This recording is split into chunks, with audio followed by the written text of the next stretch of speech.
As you can see, friends, we are in Tokyo. And today our issue is about most notorious person in car tuning, Akira Nakai, and his company RWB. Today I will tell the story of how garage tuning entered the world level, and you can watch the process of his work for hours. One half of the automotive world loves him, the other hates him. He shamelessly cuts the arse of classic and expensive Porsche models and installs his super wide body kits and extensions of them, which are there bolted on. He walks around in dirty work closet like a real artist who makes already beautiful Porsches even more beautiful, but strange works of art. Let's go! The second time we went to see him, we were just passing through. We were carrying Hakasuka in a truck, and we were just driving and saw RWB. He was sitting there smoking. I say, let's turn around, and the first time he was not there, the second time we caught him. We don't know where he is now, because he flies all the time. It's a matter of luck. We came to RWB to see Akira Nakai-san, but unfortunately they were closed. Well, the boss isn't there. He must have flown away somewhere, and there are no mechanics here. Akira Nakai began his path in the automotive world in the world of tuning back in the distant 80s and 90s of the last century. Back then, when he was still young, he was into street racing, circuit racing and drifting. He had a legendary Toyota AE86. It was this car that Nakai-san's story began. It was on this car that he did his first wheel arch extensions. Behind me is a Nakai-san's workshop, which unfortunately is closed today. There is a small parking lot with his cars here. I want to go close, because the neighbors might call the police.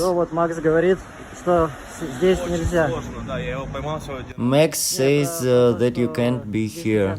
They might call the police, because the Japanese are all snitches. After that, he started working in his workshop, tuning different cars, and one day a client came to him in a Porsche 911. He saw it and realized that he wanted the same car. After some time he saved up for it. It was the first car with RWB tuning of extensions. That very first Porsche. It was called Stella Artois in the honor of Nakai-san's favorite beer. He drank it all the way. Wherever he went, it was written his rider to have this beer. But as I found out, Nakai-san has not drunk alcohol more than 2 years. I'll show you the cars that are parked here. There are not many of them here. 86, here is some Porsche project right here in this garage. All these extensions that he makes are being built. Well, of course I'm upset. I thought I'd at least buy some merch. Here are his projects, unicars. Right here, behind these gates, they're being built.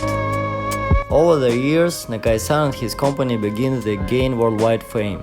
If I'm not mistaken, now there are branches of his company on almost all continents. He is constantly traveling around the world. At the moment, Akira Nakai installs about 40-60 body kits on cars a year with his own hands.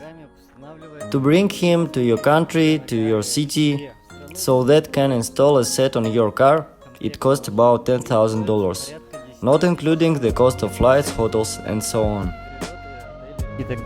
And installing such a body kit is also not entirely simple. There you will need to go through several levels of approval.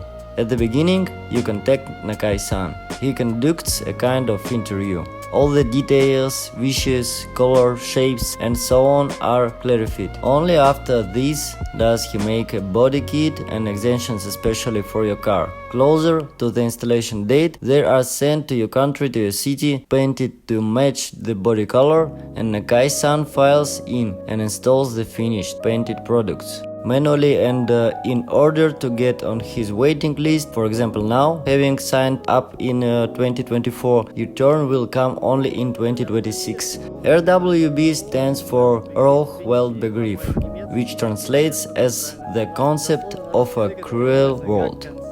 Each of Akira Nakai's projects has a name.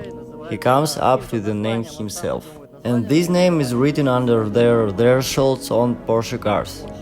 And there is also an interesting story. When Akira Nakai came to Russia, he was sent to the lunch at tea house, Chaikhona No. 1. He liked this place so much that he even has a Porsche released which he called Chaikhona No. 1 in Russian language. He also has his own van which he drives, and there too in Russian it's written Chaikhona No. 1. I was very surprised when I saw this. Nakai-san really liked Russia and he liked our Cyrillic alphabet. After returning to his homeland, he made a car which was later named in Russian Veronica. He also began to stick stickers in Russia. The world needs love. Да уж. It's still cool to visit such a place. В таком месте.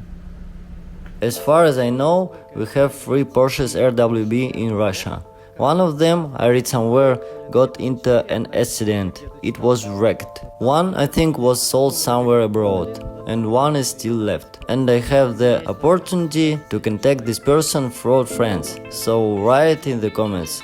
If you are interested, then I will contact him and we will film a review of his Porsche. I think it will be interesting content. If I am not mistaken, this is the only Porsche RWB in our country now. I completely forgot that I met this Porsche RWB at the Tsunami Picnic contest. After installing the white body kits and bumpers, the final detail is done. The RWB sticker on the windshield, and each time half of this sticker is glued on the Nakai-san himself and the other half is glued on the owner of the car. In recent years, the Nakai-san has been traveling with his wife and dog. An amazing fact is that Akira Nakai has been working of many years and decades in his rather modest garage somewhere in the suburbs of Tokyo, where we arrived. The Japanese have such a future in principle. Of such famous tuning companies from Japan, these are RWB, Pandem and Liberty Walk. Liberty Walk has expanded globally. We arrived at the new Liberty Walk store. Let's see what's going on here. If you look at where Camera works, Pandem still works for 30 years, if I'm not mistaken, in the same small garage. And there is not even a sign there.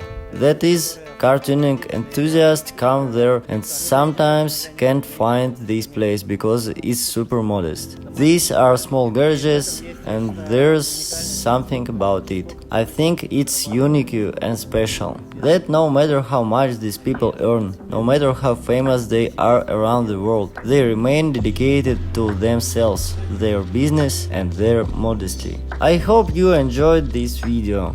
Like, comment, and next time I'll fly to Tokyo and try to get a big interview from Nakai-san.